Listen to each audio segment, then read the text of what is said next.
আপনার পেশেন্টের কি নাম? মারুতি কুমার। আচ্ছা, কি সমস্যা হয়েছিল এখানে নিয়ে এসেছিলেন যখন? ওই পেটে ব্যথার জন্য। পেটে ব্যথা হচ্ছিল? হ্যাঁ। ও কি প্রেগনেন্ট ছিল? হ্যাঁ, 2.5 মাসের প্রেগনেন্ট। 2.5 মাস। হ্যাঁ। তারপরে আপনারা চেক আপ করিয়েছিলেন, ডাক্তার দেখিয়েছিলেন একবারও? ডাক্তার না, গ্রামের দেখা হয়েছে। গ্রামে ভালো মানে গাইনোকোলজিস্ট দেখাননি না। তাই তো? তারপর হঠাৎ করে পেশেন্ট অজ্ঞান হয়ে গেল? হ্যাঁ, দাঁতে লাগিয়ে যাচ্ছিল পেটে। দাঁতে লেগে যাচ্ছিল। তারপর আপনারা ওটা হসপিটালে নিয়ে এলেন। হ্যাঁ। এখানে আসার পরে জানতে পারলেন কি? জানতে পারলেন জানতে পারলাম কি ও বাচ্চা একটা বড় হাতে চলে গেছে। হ্যাঁ, যে পেটের মধ্যে রক্তক্ষরণ হচ্ছে, রোগীর রক্ত শরীরে 3.5 গ্রাম হয়ে গেছে। হ্যাঁ, সেক্ষেত্রে বাঁচার সম্ভাবনা খুব কম। হ্যাঁ, রেফার করে দিতে হয়, সেটাই বলা হয়েছে তাই তো? হ্যাঁ, আপনারা তখন এখানেই রাখলেন ডাক্তারের উপর ভরসা করে।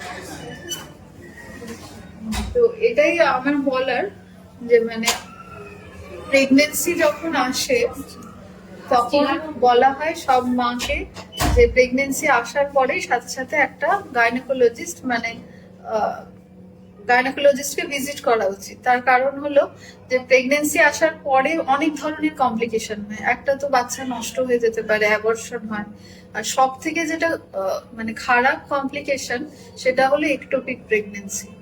মানে প্রেগনেন্সি যখন বাচ্চাটা জরায়ুর মধ্যে না এসে নালীতে আসে, মানে যেটা ফ্যালোপিয়ান টিউব বলি আমরা, সেই টিউবের মধ্যে যখন প্রেগনেন্সি আসে সেটা খুবই ডেঞ্জারাস কন্ডিশন।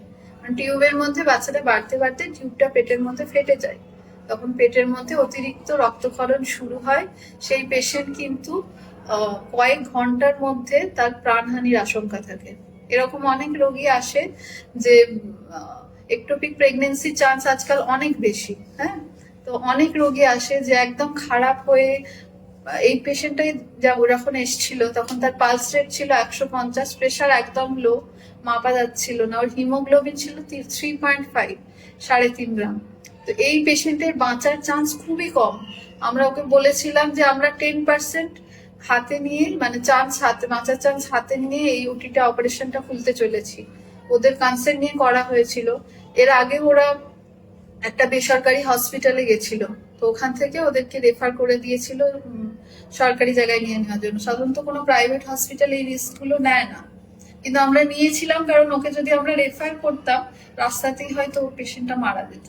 তো আমরা নিজেদের ওপর রিস্ক নিয়ে পেশেন্টকে নিয়ে বাঁচাতে পেরেছি, সুস্থ করতে পেরেছি। তো আমরা খুবই সেটা নিয়ে গর্বিত। আর এটাই বলার সবাইকে যে প্রেগনেন্সি এলে প্রথম মাসেই যখনই পজিটিভ ধরা পড়ছে আপনাদের উচিত একবার ডক্টরকে ভিজিট করুন। তার কারণ হলো এই ধরনের কমপ্লিকেশন গুলো সেক্ষেত্রে খুব আর্লি ডায়াগনোসিস হয়, পেশেন্ট খুব তাড়াতাড়ি আমরা সেভ করতে পারি। তো এটাই আমার বলার।